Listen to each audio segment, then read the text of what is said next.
Welcome back mga ropa, kwentuhan muna tayo. Pag-usapan natin ang Game 1 ng kupunan ng Golden State Warriors kontra sa kupunan ng Houston Rockets. Number 7 seed Golden State Warriors versus number 2 seed ng kupunan ng Houston Rockets. Game 1 mga ropa, gaganapin to sa home court ng kupunan ng Houston Rockets. At dito sa game na to mga ropa, pambihirang adjustment, pambihirang diskarte ang ginawa ng kupunan ng Golden State Warriors mga ropa. Sa mga hindi pa nakakaalam, tinalo ng kupunan ng Golden State Warriors ang kupunan ng Houston Rockets dito sa may Game 1 mga ropa, partida home court pa ng kupunan ng Houston Rockets. Ang lakas ng Warriors mga ropa, ginamitan ng veterans move ang kupunan ng Houston Rockets. Dito sa game na to mga ropa, pinakita ng kupunan ng Golden State Warriors ang experience na mayroon sila sa playoffs, lalo na si Jimmy Butler, Stephen Curry. Nakakamangang performance nga pinakita dito ni Stephen Curry at Jimmy Butler mga ropa para buhatin ang kupunan ng Golden State Warriors at para kuhanin ang game 1 ng serye na to. Ngayon mga ropa, isa-isa na timay-imay natin ang nakakabilib na diskarte na ginawa ng kupunan ng Golden State Warriors para talunin ang kupunan ng Houston Rockets dito sa may game 1. Ito ang game analysis at breakdown game 1 ng kupunan ng Golden State Warriors versus kupunan ng Houston Rockets. Simulan na natin to. Okay game. Ngayon mga ropa, dito muna tayo magsimula sa first quarter. Dito sa first quarter mga ropa, maagang nakauna dito ang kupunan ng Houston Rockets. Sunod-sunod na puntos ang ginawa dito mga ropa, kasama tong pick and roll game din na to na dinakdakan ni Sengun dito si Draymond Green. At after ba nito mga ropa, nakakuha ng 3-pointer dito si Fred VanVleet. Harap-harapan sa depensa ng kupunan ng Golden State Warriors. At dahil dyan mga ropa, 7-0 run. 7-0 kagad ang ginawa dito ng kupunan ng Houston Rockets. Para naman sa kupunan ng Golden State Warriors mga ropa, agara naman sila sumagot dito. 3-pointer ni Podziemski mga ropa, at pagkatapos pa niyan, fast break dito ni Jimmy Butler, easy 2 points para sa kanya, basket is good. Pero dito sa first quarter mga ropa, actually ang naging problema dito ng kupunan ng Golden State Warriors ay ang dami nilang mintes na naging tira dito sa may first quarter. Tulad nga nitong open na tirada ni Draymond Green sa may 3-point area mga ropa, mintes yan. At pagkatapos pa nito mga ropa, ang isa pang naging problema ng kupunan ng Golden State Warriors dito sa may first quarter ay ang offensive rebounding ng kupunan ng Houston Rockets. Mintes nga ang tira dito ni Jalen Green mga ropa, pero yung offensive rebound mga ropa ay nakuha dito ni Alperen Sengun. Take note mga ropa, ang Houston Rockets ay number 1 sa buong NBA sa offensive rebounds. At usually mga ropa, itong gantong play na aatake si Jalen Green or kahit sino mang player ng kupunan ng Houston Rockets ay kasama to sa play ng kupunan ng Houston Rockets mga ropa, kahit na magmintes yan. Na-attract kasi ng primary attacker ng Houston Rockets katulad nga nito ni Jalen Green, yung primary defender doon sa may ilalim katulad nga ni Draymond Green. Kaya kapag nagmintes ang tirada na yan mga ropa, madali lang marirebound ni Alperen Sengun yung tira. Katulad nga nangyari dito mga ropa, easy 2 points para kay Alperen Sengun, basket is good. At sabi nga mga ropa, dito sa first quarter talagang maalat ang kumpensa ng kupunan ng Golden State Warriors. Puro mintes ang kanilang tirada dito sa first quarter mga ropa, katulad nga nitong tirada na to ni Podziemski mga ropa, mintes yan. At another one mga ropa, heto si Stephen Curry. Umatem siya dito sa may 3-point area pero mintes din yan mga ropa. At sa mga mintes na tirada ng Golden State Warriors mga ropa, si Alperen Sengun naman, kinakapitalize yung pagkakataon na yan para ibus ang kumpensa ng kupunan ng Houston Rockets. Napaka-awkward nga ng tira na to ni Alperen Sengun, pero sobrang effective niyan mga ropa kasi ang hirap tapalin niyan. At sa palitang senaryo kung saan puro mintes ang tira ng kupunan ng Golden State Warriors at pumapasok naman ang tirada ni Alperen Sengun, nag-end up to mga ropa 13-5 ang score. Lamang agad ng 8 points dito ang kupunan ng Houston Rockets. At nagpatuloy tong maalat yung shooting ng kupunan ng Golden State Warriors mga ropa, mintes nga ang tira ni Gary Payton dito sa may baseline, pero buti na lang mga ropa sa isang iglap lang nakakuha ng 2 points dito ang kupunan ng Golden State Warriors. At after pa nito mga ropa, na open si Gary Payton dito sa may 3-point area. Possession na to mga ropa, kinapitalize ang kupunan ng Golden State Warriors na pinasok na ng kupunan ng Houston Rockets dito si Steven Adams. Naka-drop defense dyan si Steven Adams mga ropa, at talagang sadyang mabagal sa defense si Steven Adams. Kaya ang tendency outcome nito mga ropa, kitang-kita natin dito, enough space, enough separation ay mayroon dito si Gary Payton Jr. para bumukol ng 3-pointer, basket is good naman yan. Sumagot naman dyan si Fred VanVleet mga ropa ng kanyang 2-pointer din mga ropa, pumasok yan. At sinabi ko nga sa inyo mga ropa, nung nakita na ng kupunan ng Golden State Warriors na pinasok si Steven Adams, kinapitalize sila ito. Stephen Curry may hawak ng bola dito, inatake niya kung saan nandoon si Steven Adams sa side na to. At pag-atake dyan ni Stephen Curry mga ropa, open lane na ang bumungad sa kanya. Easy 2 points na nagawa dito ni Stephen Curry, basket is good. Yun nga lang mga ropa, dito sa may first quarter talagang lumamang dito ang kupunan ng Houston Rockets. Good penetration din ang ginawa dito ni Jalen Green. Ilang sagot sa 2-pointer ni Stephen Curry mga ropa, at after pa nito si Tari Eason nakakuha pa ng good defensive play dito against sa kupunan ng Golden State Warriors. Fast break ni Tari Eason mga ropa, easy 2 points para sa kanya, basket is good. At ito mga ropa, sa pagkakataon na to, possession na to ng kupunan ng Houston Rockets, tingnan natin to mga ropa, ang daming offensive rebounds na nagawa dito ng kupunan ng Houston Rockets. Dito sa first quarter mga ropa, yan din ang naging problema ng kupunan ng Golden State Warriors, yung rebounding mga ropa. In-out rebound ng kupunan ng Houston Rockets ang kupunan ng Golden State Warriors sa may first quarter, 17-9 rebounds mga ropa, 4 offensive rebounds na nagawa ng kupunan ng Houston Rockets sa may first quarter compared sa wala ng kupunan ng Golden State Warriors. Yan naman sa possession na yan mga ropa, naputokan ng 24-second shot clock violation ng kupunan kupunan ng Houston Rockets. At after pa niyan mga ropa, good defensive play ang ginawa dito ng kupunan ng Golden State Warriors. Binanggit ko nga mga ropa, sobrang ganda ng naging depensa ng kupunan ng Golden State Warriors dito sa game na to. Diyan sa good defensive play na mga ropa, kinapitalize naman yan ni Stephen Curry. Slicing through the defense dito si Stephen Curry mga ropa. Pero again mga ropa, nagawa ni Stephen Curry yan, gawa ni Steven Adams. Si Steven Adams mga ropa, sentro pero nandito siya sa may ibabaw.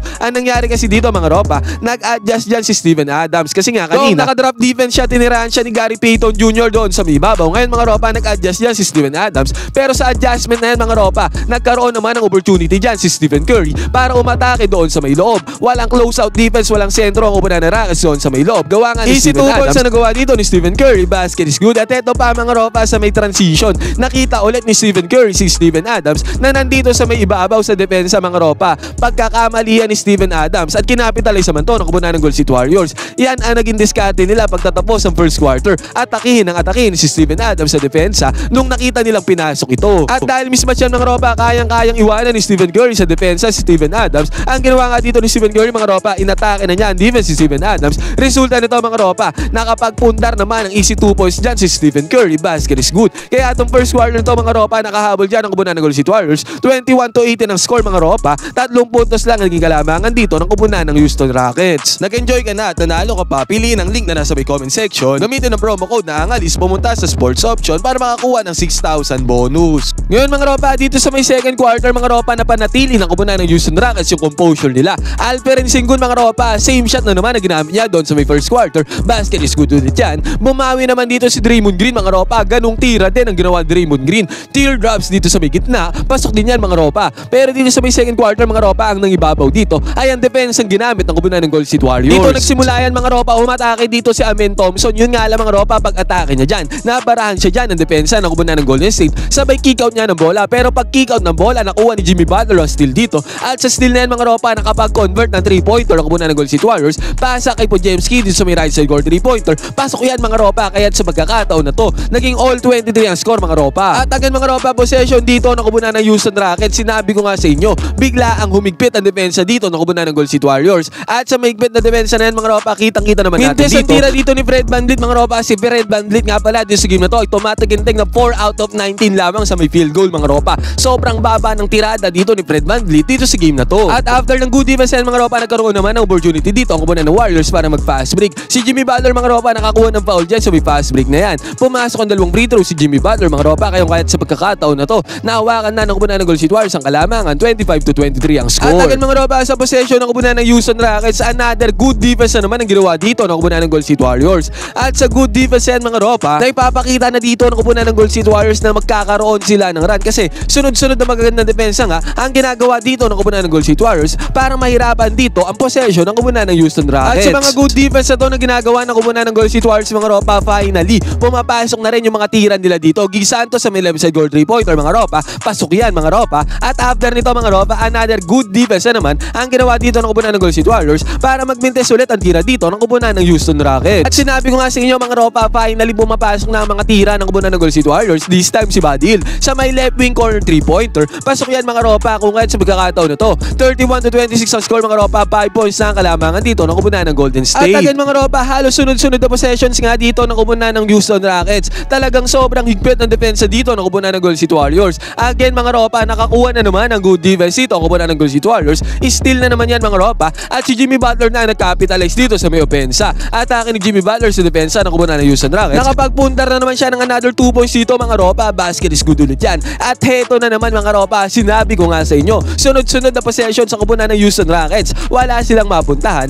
dahil nga sa mahigpit na depensa na ginagawa ng kupunan ng Golden State. Another steal na naman ang ginawa dito ni Jimmy Butler mga ropa. At sa steal na yan mga ropa, nakapitalize yan ang kupunan ng Golden State Warriors. Cut ni Stephen Curry doon sa may ilalim, doon sa may baseline. Easy 2 points ang kanya nagawa dito. Basket is good. Dito nga sa may second quarter mga ropa, bigla ang bumulusok sa opensa ang kupunan ng Golden State Warriors. Courtesy yan sa maganda nilang depensa mga ropa. Dahil nga dyan mga ropa, naging sa score dito, lumobo na sa 10 puntos ang kalamangan dito ng kupunan ng Golden State Warriors. At after nito mga ropa, heto ulit. Another good defense na naman ang ginawa dito ng kupunan ng Golden State Warriors. Muntikan na ang maputukan ng 24-second shot clock violation dito ang kupunan ng Houston Rockets. Pero buti na lang naibato pa ni Alperen Sengun yung tira dyan. Pumasok mga ropa. At agad mga ropa, heto possession dito ng kupunan ng Houston Rockets. Si Podziemski mga ropa nakakuha dito ng offensive foul. Yung offensive foul na mga ropa, another sign na naman yan ng good defense para sa kupunan ng Golden State Warriors. Ngayon mga ropa, bola ng kupunan ng Golden State Warriors at walang kaabog-abog si Stephen Curry sa possession na to. Pinukulan niya ng 3-pointer dito ang depensa ng kupunan ng Houston Rockets.